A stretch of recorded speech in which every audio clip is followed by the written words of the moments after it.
안녕하세요. 저는 다음 달 출산을 앞둔 30대 후반의 임산부입니다. 이 시기 임산부 대부분은 남편과 함께 아기용품을 준비하고 태어날 아기의 얼굴을 상상하며 행복한 시간을 보내겠지만 저는 남편과 이혼하고 친정엄마와 함께 출산 준비를 하고 있어요. 제 이야기를 적기 위해 지난 임신 기간을 떠올려 보니 다사다난이라는 단어가 떠오릅니다. 제 인생을 통틀어서 이렇게까지 화를 낸 적이 있었나 싶을 정도로 화를 많이 냈고 잘 풀리지 않은 현실에 답답해하며 스트레스를 많이 받았던 것 같아요. 출산을 앞두고 마음으로만 간직하고 있기에는 너무 속상하고 힘들어서 오늘 여기에 저의 한풀이를 한번 해볼까 합니다. 아는 동생의 푸념이라 생각하시고 끝까지 잘 들어봐 주세요. 우리 규민이가 대기업에 다니는 거 아시죠? 제가 혼자 이렇게까지 아들을 키우기 정말 힘들었어요. 그래서 저는 같은 대기업에 다니는 여자와 결혼을 시키려고 했는데 사람 인생은 우리네 마음대로 안 되네요. 그렇죠? 이야기를 시작하려니 상견례 날 시어머니가 하신 말씀이 먼저 떠오르네요. 제 남편은 어렸을 때 아버지가 사고로 돌아가셨습니다. 시어머니는 홀로 어린 남편을 키우기 위해 나물부터 시작해서 각종 채소, 과일류 등을 시장에서 팔아 돈을 버셔서 악착같이 모은 돈으로 남편을 애지중지 키우셨어요. 어려운 형편에도 공부를 꽤 잘했던 남편은 수도권 대학교를 장학금을 받으며 졸업하고 중소기업에 다니다가 대기업 영업직에 입사했습니다. 반면에 저는 중소기업을 운영하시는 아빠 덕에 부족함이 없이는 자랐지만 공부에는 영 소질이 없었어요. 그래도 대학교는 입학해봐야겠다는 생각에 4년제 대학교에 진학했고 졸업한 뒤 친정아빠의 회사 격리부서에서 일하다가 친구의 소개로 남편을 만나게 되었죠. 남편과 저는 성격이 정반대였습니다. 저는 제 생각과 의견을 확실히 말하고 따질 건 따지는 성격이었지만 남편은 조심스럽고 자기 생각을 잘 말하지 않는 성격이었어요. 특히 시어머니의 말은 절대적으로 따르는 사람이었습니다. 저는 남편의 그런 모습이 가정적으로 보였어요. 그러나 친정 부모님의 생각은 달랐습니다. 상견례 내내 자기 아들 자랑하기에만 바쁜 시어머니, 그리고 시어머니의 말씀에는 무조건 순종하는 남편의 모습에 결혼을 반대하셨어요. 그때 부모님의 말씀을 듣고 결혼을 하지 말았어야 했는데 사랑의 콩깍지가 제대로 씌워진 저는 그 당시에 애타는 부모님의 마음이 하나도 보이지 않았습니다. 상견례를 마치고 집에 온 부모님은 걱정스러운 표정으로 저에게 한마디를 하셨어요. 너 꼭이 결혼해야겠니? 엄마는 아무래도 너가 그 집으로 시집가면 시어머니와 남편의 등살에 너무 힘들 것 같아. 에이 엄마, 나 못 믿어? 그동안 회사 사람들이나 거래처 직원들이랑 트러블이 있을 때도 대화로 잘 해결했잖아. 걱정하지 마. 우리 딸이 잘할 거라고 믿기는 하지만 그래도 회사 생활과 결혼 생활은 달라. 엄마는 너가 결혼하면 너무 고생할 것 같아. 너 시어머니 될 사람 말이다. 상견례 때만 해도 아들 자랑에 정신없는데 결혼하면 더하지 않겠니? 엄마 말이 맞아. 아무리 내 자식이 제일 멋지고 잘나 보여도 그렇지 어떻게 상견례 자리에서 그렇게 아들 자랑만 한다니? 솔직히 우리는 너가 원하지 않는다면 결혼 굳이 시키지 않을 생각이다. 부모님은 끝까지 시댁에 대한 좋지 않은 감정을 드러내시며 결혼을 반대하셨지만 그래도 저는 저 자신이 똑부러지고 현명한 사람이라는 착각 속에 빠져 잘할 수 있다고 고집부렸어요.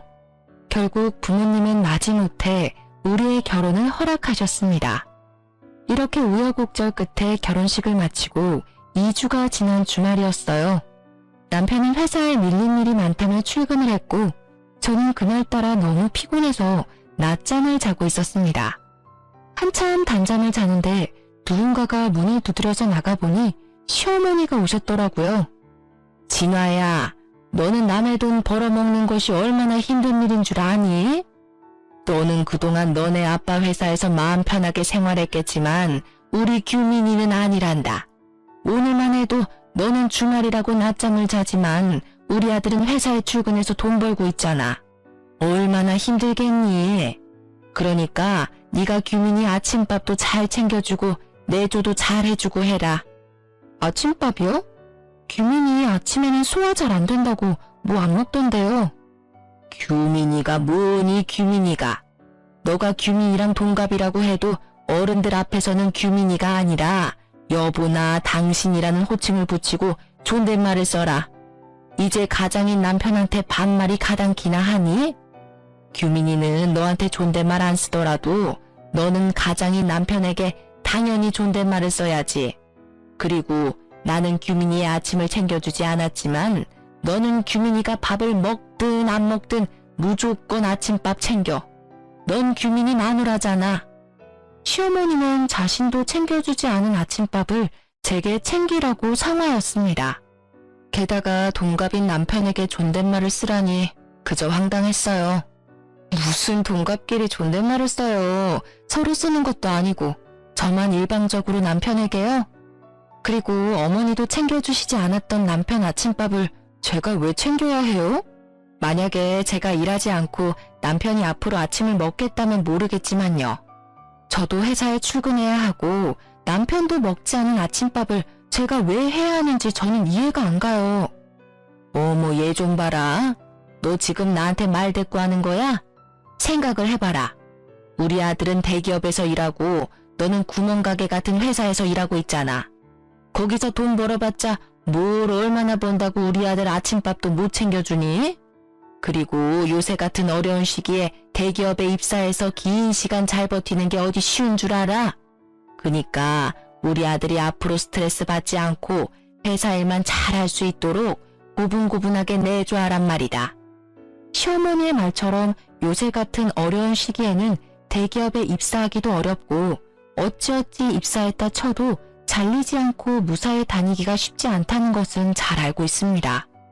그런데 제 남편 사실 회사에 다닌 지 2년밖에 되지 않았어요. 대학교 졸업 후 원하던 대기업에 취업이 되지 않아 중소기업에서 일하다가 우연히 대기업에 입사하게 된 것이었습니다. 물론 그것도 대단한 일이긴 하죠.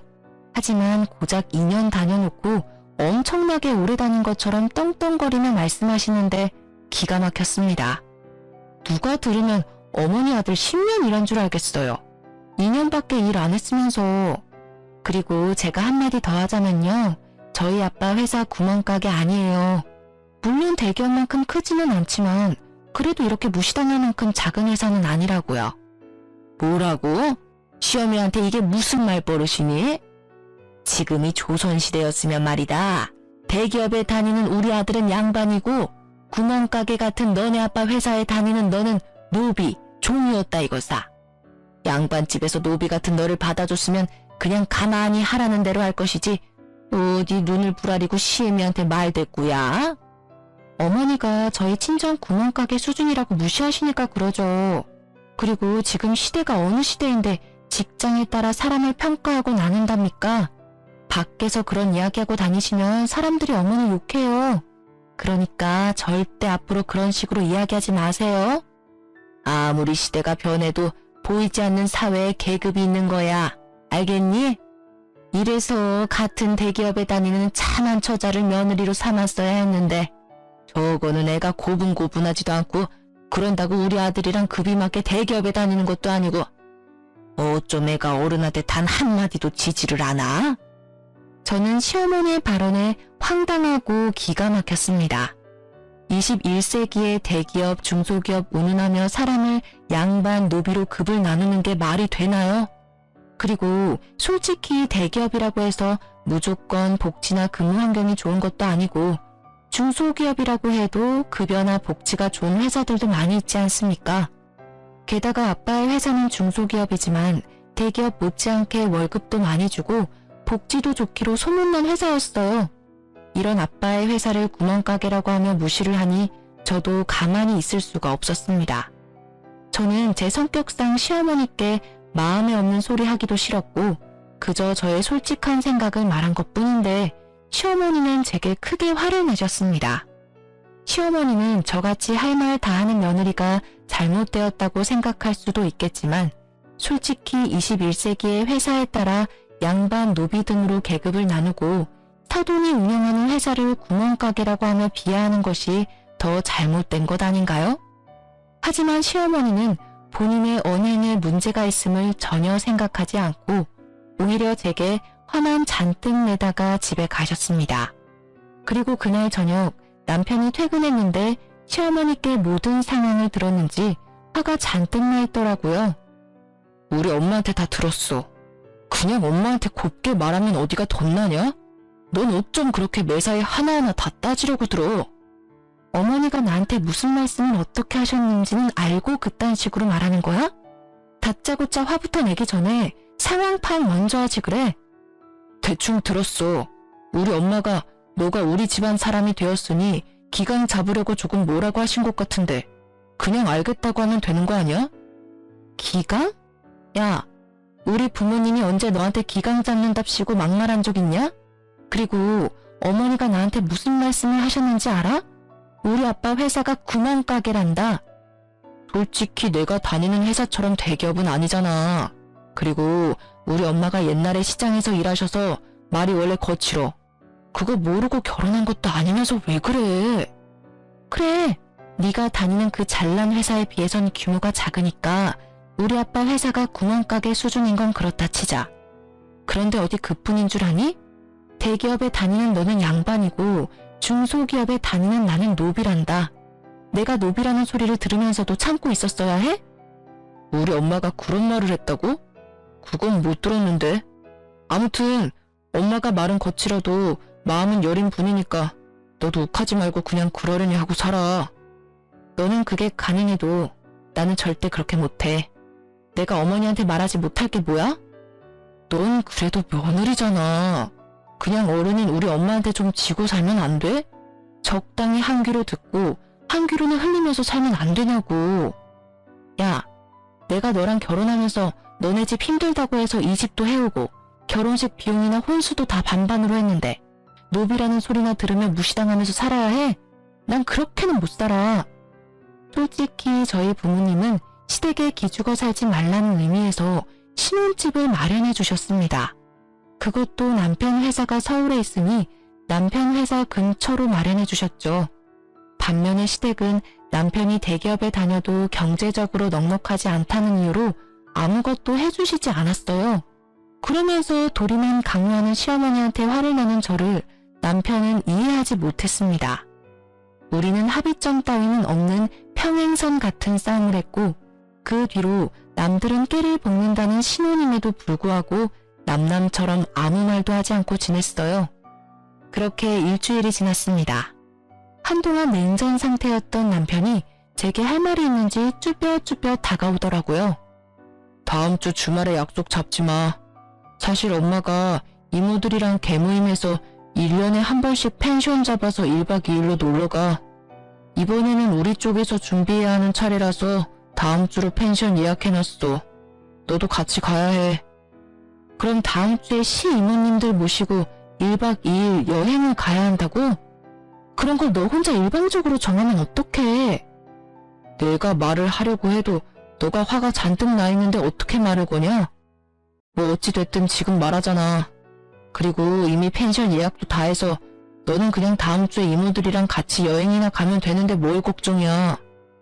아무리 그래도 시이모님이 두 분이나 계시는데 내가 얼마나 불편할지는 생각 안 해? 우리 이모들이 널 잡아먹기라도 하냐? 그리고 매번 가는 것도 아니고 1년에 딱 한 번 1박만 하는 건데 뭐가 그리 걱정이야. 아휴, 말을 말자. 펜션은 어디로 잡았는데? 남편은 강원도 쪽으로 펜션을 잡았다며 펜션 이름을 제게 알려주었습니다. 핸드폰으로 찾아보니 시설도 깔끔하고 바닷가 앞쪽이라 분위기도 꽤 좋아 보였어요. 그런데 주말 가격을 보니 1박에 무려 140만 원이나 하더라고요. 뭐야, 1박에 140만 원? 설마 이 돈 다 낸 건 아니지? 당연히 냈지. 이번에 우리 결혼하며 이모들한테 축의금도 꽤 받았고 게다가 너는 중소기업이지만 사장님 딸이고 나는 대기업 사원인데 친척들한테 당연히 우리가 사야 하는 거 아니야? 야, 우리가 부부인데 100만 원이 넘는 금액을 쓰려면 서로 상의를 해야 하는 거 아니야? 나한테는 말 한마디도 없이 네 마음대로 그 금액을 막 써? 내가 우리 집 여행해서 네 돈 달래? 어차피 내가 번 내 돈으로 펜션 비용 결제하겠다는데 뭐가 잘못됐어? 넌 좀 따지고 들지 마. 우리는 서로 이해하지 못했고 그 뒤로도 만나기만 하면 원수처럼 싸워댔습니다. 하지만 원래 신혼 때는 치약 짜는 것이나 양말 벗는 것과 같은 사소한 것으로도 많이 싸운다고들 하니까 남편과 저 또한 서로 맞춰가는 과정이라고 생각했어요. 그렇게 일주일 뒤 저는 시어머니와 시이모님들을 모시고 남편이 예약한 펜션으로 떠나게 되었습니다. 확실히 1박에 100만 원이 넘는 곳이라 그런지 시설이 정말 좋았고 그래서인지 시어머니도 시이모님들 앞에서 뿌듯해 하시는 것이 보였어요. 비싼 곳이라 그런지 정말 좋구나. 그런데 이거 누가 돈을 냈니? 당연히 내가 돈 냈지. 근데 왜요? 참나. 우리 아들 주말에도 쉬지 않고 일했는데 그 돈 쓰기 아까워서 그러지. 다음부터는 진아 네가 번 돈으로 펜션도 예약하고 하려무나. 저번에 그랬잖아. 너희 친정 구멍가게 수준 아니라고. 어디 너희 친정 수준 한번 봐보게. 다음 여행 때는 진아가 펜션도 직접 예약하렴. 그래. 우리 동생도 이제 좀 여유롭게 살아야지. 솔직히 우리 동생 그동안 혼자 규민이 키우면서 힘들었으니 이제 노년에는 며느리 효도받으면서 살아야지 않겠어? 진아 너가 이제 시어머니 잘 모시고 여행도 좋은 곳에 여기저기 다니고 해. 맞아 진아야. 우리 엄마 고생 많이 하셨으니까 이제 우리 엄마한테 효도하면서 살아. 가재는 개편이라더니 시이모님들과 남편은 하나같이 시어머니한테 효도해야 함을 강조하셨습니다. 물론 시어머니가 그동안 혼자서 많은 고생하신 것은 충분히 알겠으나 그 고생을 하며 남편을 키운 거지 저를 키운 건 아니잖아요. 막말로 시어머니가 저 아기 때 저를 돌봐주신 것도 아니고 제가 학교 다닐 때 학비를 대주신 것도 아닌데 제가 왜 시어머니한테 효도할 것을 강요받아야 하는지 이해가 잘 되지 않았습니다. 시간이 벌써 6시네. 배고프다. 얼른 저녁 먹자. 며느리야, 너 이름이 뭐였더라? 아무튼 얼른 고기 굽고 해라. 제 이름 진화야. 이진화. 진화야, 다들 배고프니까 얼른 준비해라. 아들은 운전하느라 피곤했지? 방에 들어가서 좀 자고 있어. 밥 다 되면 내가 부를게. 알았어. 운전했더니 피곤하긴 하네. 그럼 나 조금만 잘 테니까 밥 다 되면 불러줘. 시어머니는 남편에게는 방에 들어가라고 하고 제게는 저녁상을 준비하라고 시키셨습니다. 솔직히 저희 친정은 항상 다 같이 식사를 준비하고 여행 왔을 때는 아빠가 거의 요리를 하셨거든요. 그런데 아무도 일어나지 않고 제게만 이것저것 음식을 시키며 빨리 밥을 달라고 재촉하셨습니다. 솔직히 기분이 좋지는 않았지만 그래도 시어른들을 모시고 처음으로 여행을 온 것이니 잘 보이고 싶은 마음에 저 혼자 저녁을 준비를 했어요. 아직도 멀었니? 우리 백가죽이 등에 붙겠다. 저 혼자 하려니 시간이 늦어지네요. 많이 배고프시면 어머니도 오셔서 좀 도와주시겠어요? 지금 며느리가 시어머니한테 일을 시키는 거야?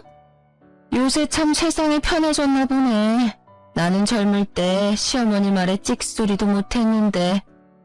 시어머니와 시이모님들은 배고프시다면서 손 하나 까딱하지 않으셨고 결국 저 혼자 모든 음식을 준비해야 했습니다. 얼추 준비가 다 되자 시어머니는 방에서 자고 있던 남편을 불렀어요.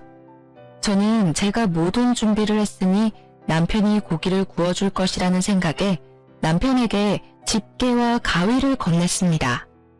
진화야, 뭐하니? 얼른 고기 구워. 설마 고기 우리 아들이 구우라고 집게를 건네는 거야? 우리 아들 여기까지 운전하고 와서 피곤해. 그러니 너가 하렴.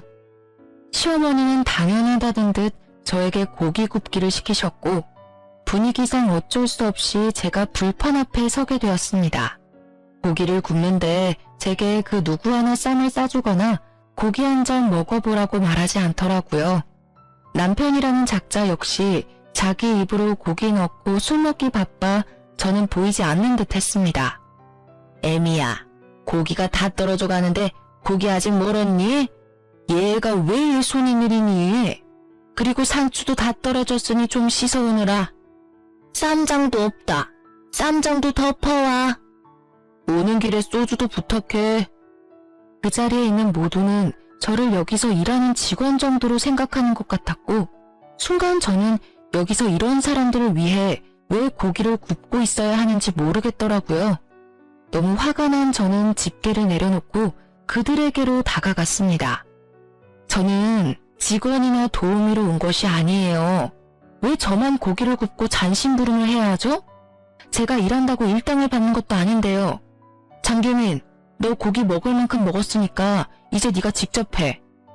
우리 아들 평일에도 힘들게 일하는데 너는 여행 와서도 꼭 우리 아들을 잡아야 속이 후련하니? 이 집 며느리 성격이 장난 아니네. 그럼 여기서 고기를 네가 구워야지 누가 구워? 평일에는 일하고 오늘은 운전하느라 힘든 우리 조카가 굽니? 아니면 나이든 우리가 굽니? 일할 사람이 너 말고 또 누가 있어? 원래 이런 데서는 당연히 며느리가 해야 하는 거야. 죄송한데 저는 온 가족이 다 함께 식사 준비하는 집안에서 자라서 이모님 말씀대로 하지는 못하겠네요. 그리고 자꾸 남편은 평일에 일하느라 바쁘다고 하시는데 저도 평일에 일하느라 바쁘고 피곤해요. 그래봤자 너네 부모님이 운영하는 코딱지만한 회사인데 거기서 일해봤자 무슨 일을 얼마나 한다고. 야, 원래 며느리는 시댁에서 일하는 사람이야. 잘 알지도 못하면서. 빨리 네 자리 가서 고기나 구워. 분위기 깨지 말고. 저는 이런 대우 받으며 이 자리에 더는 못 있겠네요. 그리고 제가 여기 있어서 분위기가 깨지는 것 같으니 저는 집으로 가겠습니다. 저 빼고 가족끼리 좋은 시간 보내세요. 참, 밤이라서 버스가 없으니 제가 자동차 끌고 갈게요. 내일 새벽부터 버스 다닐 테니까 알아서 버스 타고 오세요. 저는 방에 들어가 제 짐과 차 키를 챙겨 펜션을 나왔습니다. 남편과 시어머니는 저를 붙잡으려 했지만 화가 잔뜩 난 저는 도무지 그 자리에서 1분 1초도 같이 있을 수 없었어요. 아무리 며느리이고 어른을 공경해야 하는 젊은이라고는 하지만 저를 가족이 아닌 직원 정도로 보는 사람들과 저의 황금 같은 주말을 보내기는 싫었습니다. 집으로 가는 길에 남편과 시어머니가 돌아가며 전화를 수십 통을 했지만 저는 받지 않았어요. 그렇게 2시간 정도 달려 빈 신혼집에 도착한 저는 혼자 맥주 한 캔을 먹고 잠이 들었습니다. 그리고 다음날 밤이 다 돼서야 남편이 화를 잔뜩 내며 집에 왔어요. 야, 집에 가려면 그냥 갈 것이지 차는 왜 가지고 가? 너가 차 가지고 가는 바람에 이모님들이랑 엄마 짐 들고 오느라 얼마나 힘들었는지 알아? 그건 그렇고 우리만 고기 먹은 게 그렇게 속상했어? 고기 좀 적게 먹은 게 여행 다 때려치우고 올 만큼 화를 낼 일이냐고. 너가 방에 가서 잘 동안 나는 계속 일했어. 가자마자 짐도 제대로 못 풀고 상추 씻고 고기 굽고 있었다고. 고깃집 직원처럼. 고깃집 직원은 차라리 일당이라도 받지. 나는 뭐야? 고기 너만 구운 게 그렇게 억울하고 속상했냐? 그래, 그럼 일당 줄게. 얘따, 여기 수고비 10,000원.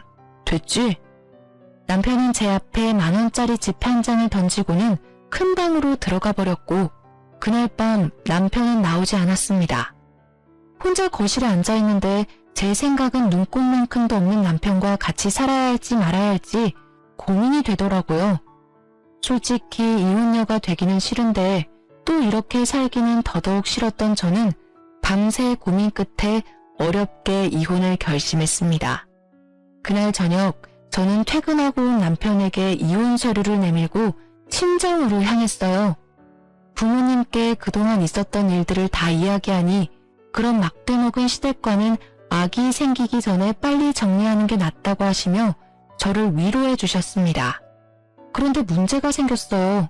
유달리 몸이 피곤하고 이상해서 혹시나 하는 마음에 임신 테스트기를 해보니 아기가 생겨버린 거예요. 병원에서 확인해보니 6주 차였고 아기의 심장 소리를 들으니 뭔가 마음이 뭉클해지고 눈물이 핑 돌더라고요. 사실 그때까지도 저는 남편과 시댁에 화가 많이 나서 이혼하고 싶은 생각뿐이었습니다. 그런데 아기가 생기니 편부모 밑에서 클 아기가 걱정되어 감히 이혼을 선택하지 못하겠더라고요. 난 이 아기를 아빠 엄마가 다 있는 온전한 가정에서 잘 키우고 싶어. 그런데 시어머니가 나를 가족이 아닌 마음껏 부려먹어도 되는 사람 정도로 생각하시고 우리 친정을 무시하는 것이 정말 기분이 나빠. 솔직히 입장 바꿔 생각하면 너라도 그러지 않겠어? 뭐 기분이 좋지는 않겠지. 그래서 말인데 나 임신할 기간만이라도 스트레스 받지 않게 너가 중간 역할 좀 잘 해줄래? 시어머니가 나한테 친정 무시하는 발언하지 못하도록 너가 좀 도와줘야겠어. 우리한테 온 이야기 지켜야 하잖아. 내가 무슨 수를 어떻게 돕길 바라는데? 임신 기간만이라도 시댁과 연락 끊고 살자. 너는 전화하든 말든 상관없지만 명절 제사 등의 집안 행사 때 나는 가지 않을 거야. 앞으로 어머니한테 오는 전화도 받지 않을 거고. 그렇게 할 수 있게 너가 좀 도와줘. 저는 효자 남편이 저의 부탁을 들어주지 않으면 어쩌나 걱정했지만 그래도 아기를 위해서라고 하니 순순히 제 뜻을 따라주었습니다. 앞으로는 시어머니와 제 사이에서 중간 역할 잘하겠다고 굳게 약속까지 했어요. 그런 남편을 저는 믿었고 한동안은 나름 행복했습니다. 그렇게 임신 5개월 정도가 되었어요. 그날 남편은 친구들을 만나러 나갔고 저는 주말이라 부모님과 함께 집에서 쉬고 있었습니다. 밥을 먹고 거실에 앉아 과일을 먹는데 그다지 반갑지 않은 전화가 왔어요. 바로 시어머니였습니다. 저는 전화를 받지 않으려고 했지만 계속 전화를 하시는 통에 어쩔 수 없이 받았어요. 야, 너는 아무리 임신을 했어도 그렇지 어떻게 시어머니한테 전화 한 통 없냐? 너 지금 나랑 연락 안 한 지 무려 6개월 넘었어. 정말 영 끊고 살 거야? 규민이한테 다 들었다.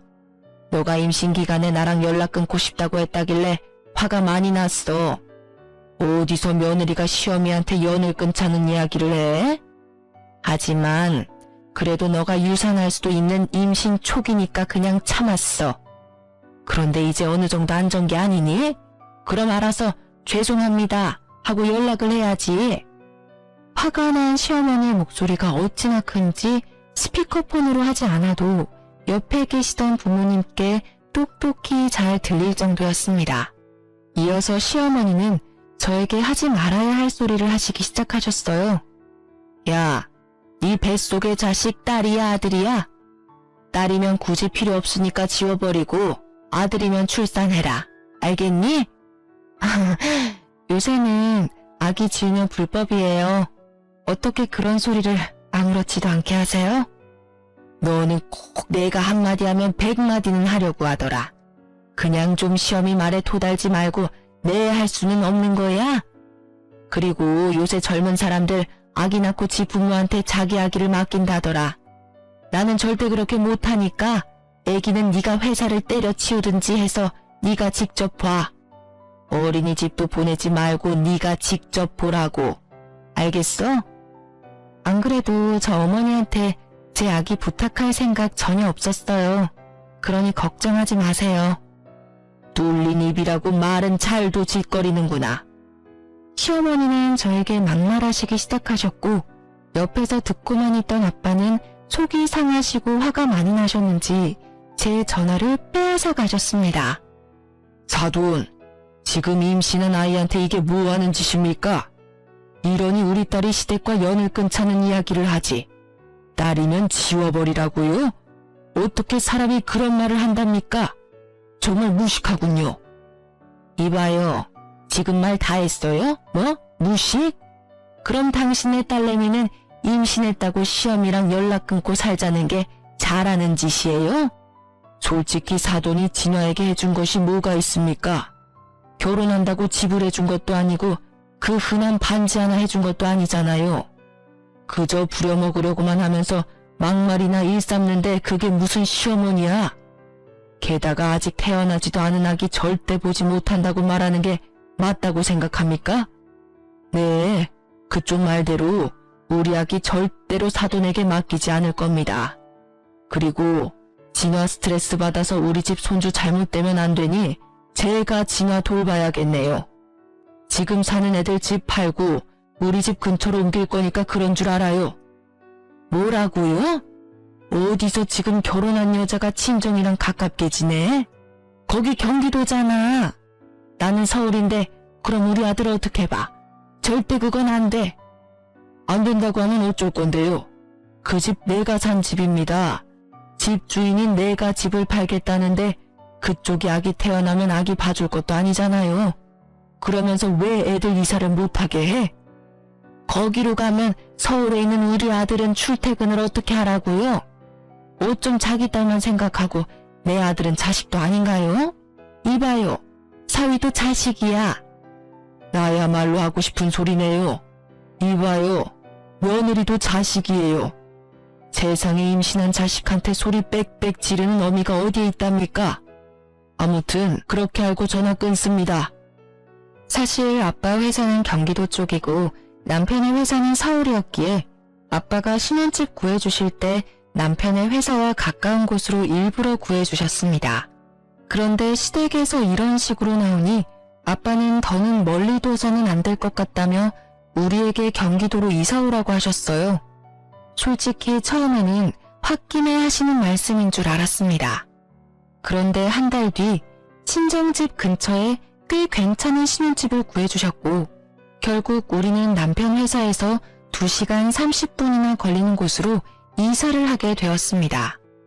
남편은 처음에는 너무 멀다고 반대했지만 집에 대한 지분이 전혀 없기에 찍소리 못하고 따라왔죠. 그런데 출산 3달을 앞두니 배가 많이 나와 점점 힘들었고 집에 있는 남편에게 도와달라고 했지만 남편은 자신도 바쁘다며 신경도 써주지 않았어요. 주말에 친정에서 부모님과 함께 보내고 있는데 시어머니한테 전화가 왔습니다. 니네 부모 옆에서 사니까 좋냐? 너 오늘이 무슨 날인지는 알아? 무슨 날인데요? 어머니 생신도 아니고 남편 생일도 아니잖아요. 네 시아버지 제사이다. 며느리가 돼서 어떻게 그런 것도 모르니? 그니까 얼른 우리 집으로 튀어와. 참, 우리 아들은 너네 아빠 때문에 매일 5시간씩 출퇴근하느라 힘들 테니 반드시 너 혼자 와라. 알겠니? 시어머니는 오늘 제사이니 오라는 말만 하시고 끊으셨습니다. 사실 저는 전날 병원 검진에서 임신성 당뇨에 저혈압이 심하다며 되도록 멀리 다니지 말라는 주의를 들었어요. 그래서 배가 잔뜩 나온 이 몸으로 서울까지 가기에는 무리였습니다. 게다가 제가 시댁에 가면 가정부처럼 일만 하다 올 것이 뻔했고 무엇보다 아버지 제사에 아들인 남편도 참석 안 하는데 얼굴 한 번 못 본 제가 굳이 갈 필요는 없잖아요. 그래서 저는 시댁에 가지 않고 친정에서 낮잠을 잤어요. 그렇게 3시간 정도 지났으려나요? 계속 들리는 진동소리에 잠이 깨서 핸드폰을 보니 시어머니가 전화를 100통이나 하셨더라고요. 지금 전화 받아봤자 욕설만 들을 것이 뻔하기에 저는 계속 울리는 핸드폰을 받지 않았습니다. 그리고 잠시 후 누군가 친정집의 대문을 두드렸어요. 엄마가 깜짝 놀라 문을 열어보니 문 앞에는 시어머니가 계셨고 화가 난 표정으로 제 이름을 부르셨죠. 이진화, 너 이 시어미 말이 말 같지가 않냐? 너네 시아버지 오늘 제삿날이니까 당장 튀어오라고 했어 안 했어? 그런데 너는 친정에서 퍼질러 잠이나 자? 내가 그렇게 우습니? 시어머니는 저의 머리채를 잡고 흔들어댔고 그 모습에 놀란 엄마는 시어머니를 밀쳐냈어요. 다돈, 아무리 그래도 어떻게 임신한 아이 머리를 잡는답니까? 그리고 우리 진아 지금 몸이 안 좋아요. 서울까지 갈 몸 상태가 아니라고요. 그건 내 알 바 아니고 며느리면 당연히 시댁 제사에 하늘이 두 쪽이나도 참석해야 할 거 아니야. 이렇게 며느리 도리 못할 거면 이혼해. 나도 너 뱃속에 자식 따위 필요 없다. 이혼이요? 알겠습니다. 이혼할게요. 안 그래도 며느리 집안 노비로 보는 어머니랑 중간 역할 제대로 하지도 못하는 남편 때문에 힘들었는데 잘 됐네요. 아기에게는 아빠와 엄마가 같이 있는 환경이 좋을 것 같아 어떻게든 살아보려고 했었는데 이런 시어머니와 남편 밑에서는 아기가 보고 배울 게 하나도 없겠네요. 시어머니는 제가 덥석 이혼하겠다고 하자 잠시 당황하는 기색을 내비쳤습니다. 그래도 이미 내뱉은 말을 취소할 수는 없겠는지 오히려 더 큰 소리를 내시더라고요. 그래, 잘 됐네. 사실 그동안 우리 아들은 대기업 다니는데 며느리는 이름도 모르는 하찮은 회사 다녀서 부끄러웠다. 이참에 너네 둘이 갈라서고 우리 아들이랑 급이 많은 대기업 며느리 한번 얻어서 자랑 좀 하고 다녀보자. 대기업 아들의 며느리요? 아들이 말 안 했나 보죠? 어머니, 이를 어째요? 이제 그쪽 아들 대기업 직원 아니에요. 뭐? 뭔 소리야? 우리 아들 대기업 잘 다니는데 무슨 소리를 하는 거야? 임신하더니 정신도 나버렸니? 시어머니는 여전히 남편이 대기업에 다니고 있는 줄로만 알고 계셨습니다. 저는 원래 시어머니와 따로 연락을 안 했는데 남편 역시 자신이 회사에서 잘린 사실을 말하지 않았던 것이죠. 어머니, 아니지. 아줌마의 그 대단한 아들이요. 매일 지각해서 회사에서 권고사직 당했어요. 그 잘난 대기업에서 잘렸다고요. 아시겠어요? 시어머니는 제 말을 끝까지 믿지 못하겠다고 하며 친정집을 박차고 나가셨습니다. 사실 경기도로 이사하고 남편은 2달도 안 돼서 해고당했어요. 남편이 하던 일이 영업이라 거래처와의 신뢰가 정말 중요한데 남편이 중요 거래처와 미팅을 늦게 와서 거래가 여러 번 취소되었다고 해요. 솔직히 더 젊고 능력 좋은 사람들이 줄 서서 기다리는 대기업에서 기업 이미지 깎아먹는 남편을 계속 데리고 있을 필요는 없잖아요. 그래서 권고사직을 당하게 되었죠. 반면 저는 여전히 아빠 회사에서 일하고 있었습니다. 그날 저녁 부모님은 남편을 불러 둘이 당장 이혼하라고 하셨어요. 저는 알겠다고 했으나 남편은 그래도 아기가 생겼는데 죽어도 이혼 못 해주겠다고 고집을 피우더라고요. 뱃속의 아기를 생각한다는 사람이 너네 엄마 하나 제대로 막지 못하냐? 솔직히 너네 엄마가 그동안 나한테 얼마나 막말을 했어? 게다가 오늘은 너네 아빠 제사인데 오지 않았다고 여기까지 쫓아와서는 내 머리채를 잡더라. 나는 내 자식이 이렇게 폭력적이고 말도 무식하게 하는 어머니를 닮을까봐 무서워. 앞으로는 내가 잘할게. 그러니까 제발 나 한 번만 봐주라. 우리 아기 아빠 없는 자식으로 키울 거야? 요새 여자 혼자 아기 키우기가 얼마나 힘든데. 너같이 무능하고 엄마만 알고 자기 가족들은 모르는 사람을 아빠로 두는 것보다는 나 혼자 아기 키우는 게 훨씬 더 나은 것 같아. 그러니까 헛소리 그만하고 우리 이제 갈라서자. 그러게 처음부터 잘했어야지. 짐 안 빼면 네 집 모조리 다 버릴 테니까 그런 줄 알아. 남편은 무릎까지 꿇으며 이혼하기 싫다고 하며 빌었지만 저는 이미 남편에 대한 신뢰를 잃었기에 하루라도 같이 살 수가 없었습니다. 그렇게 남편은 한참을 울며 빌다가 친정에서 나갔고 저는 그날 밤 친정에서 잠을 잤어요. 다음날 회사를 마치고 신혼집에 가보니 여전히 남편의 짐들이 있었습니다. 확 버리려다가 그래도 최소한의 예의는 지키고 싶어서 남편의 짐을 대충 구겨넣고 시댁에 퀵으로 보내버렸어요. 이혼 서류와 함께요. 그리고 저는 신혼집의 비밀번호도 바꿔버리고 친정으로 갔습니다.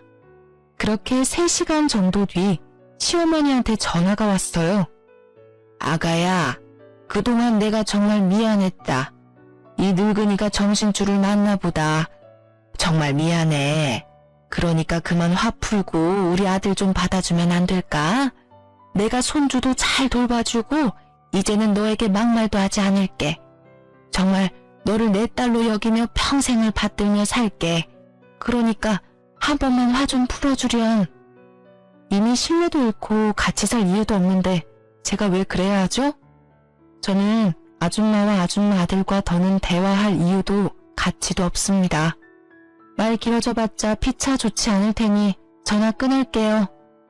시어머니는 저를 어떻게든 붙잡고 싶었는지 말을 더 하려 했지만 저는 그냥 끊어버렸습니다. 그 뒤로 저는 경기도의 신혼집을 팔아버렸고 이렇게 저와 남편은 이혼하게 되었어요. 내심 여기에 있는 사연들처럼 남편이 이혼 못하겠다고 버텨서 소송까지 가면 어쩌나 했거든요. 그런데 다행히 남편이 깔끔하게 협의 이혼을 하더라고요. 대충 알아보니까 이혼 소송을 하는데 드는 돈이 한두 푼이 아니라면서요. 아마 남편은 백수의 집도 없고 위자료를 내줘야 할 판국이 되니 울며 겨자 먹기로 어쩔 수 없이 합의해 준 것 같았습니다. 그리고 지난주 남편이 친정집으로 저를 찾아왔습니다. 아주 꾀질재한 모습으로요. 무슨 일이냐고 물으니 남편이 대뜸 제 손을 잡는 거예요. 진화야, 나 좀 살려줘. 사실 우리 엄마가 화장실에서 얼마 전에 쓰러지셨어. 그래서 지금 사경을 헤매고 있는데 병원비가 한 푼도 없어. 제발 불쌍한 사람 돕는다 생각하고 병원비 좀 주면 안 될까? 어? 그럼 내가 정말 평생 널 은인으로 생각하고 살게. 어머, 어머니께서 그리 되셨어? 어쩌면 좋아. 너 회사도 잘리고 많이 힘들었겠다. 잠깐만. 저는 집 안으로 들어와 제 지갑을 꺼냈어요. 그리고 지갑 안에 있던 10,000원을 꺼내들었습니다. 이를 어쩌나? 지갑에 10,000원밖에 없네? 옛다 병원비. 이거 갖고 가서 잘 치료해드려. 야, 장난해? 우리 엄마가 사경을 헤맨다는데 이러고 싶어? 솔직히 나는 이 상황에서도 자업자득이라는 단어밖에 생각이 안 나네. 너네 엄마 그동안 얼마나 나를 괴롭게 하고 막말을 일삼았니? 나를 가족은커녕 그저 부려먹을 생각뿐이셨는데 내가 왜 너네 엄마의 병원비를 보태줘? 난 그렇게 마음이 넓은 사람이 아니라서 그렇게는 못하겠다. 10,000원으로 병원비 쓰면 되겠네. 저는 10,000원을 던지고 문을 쾅 닫아버렸습니다. 이렇게 저는 출산을 앞에 두고 남편과 이혼하게 되었어요. 사실 제 아기에게 화목한 가정, 좋은 아빠를 만들어주지 못해 미안합니다. 되도록 가정을 지키며 살려고 했는데 워낙 제 성격이 세서 참지 못하고 갈라서고 말았네요. 제 사연을 듣는 청취자분들 중에는 저보다 더 현명하게 이 상황을 대처하실 분도 계시겠지만 저로서는 이게 가장 나은 방법이었습니다. 어찌되었든 저는 이미 남편과 갈라섰고 이혼한 것에 대해 후회하지는 않아요. 그리고 앞으로는 과거에 얽매이지 않고 더 강해질 것입니다. 곧 전 엄마가 되니까요. 엄마가 되는 것이 걱정되고 많이 떨려요. 그래도 제 사연을 듣고 계시는 인생 선배님들에게 응원의 말 한마디씩 들으면 힘이 날 것 같습니다. 우리 아기 무사히 잘 태어나서 행복한 꽃길을 걸을 수 있도록 좋은 말 부탁드려요. 지금까지 제 이야기 들어주셔서 감사합니다.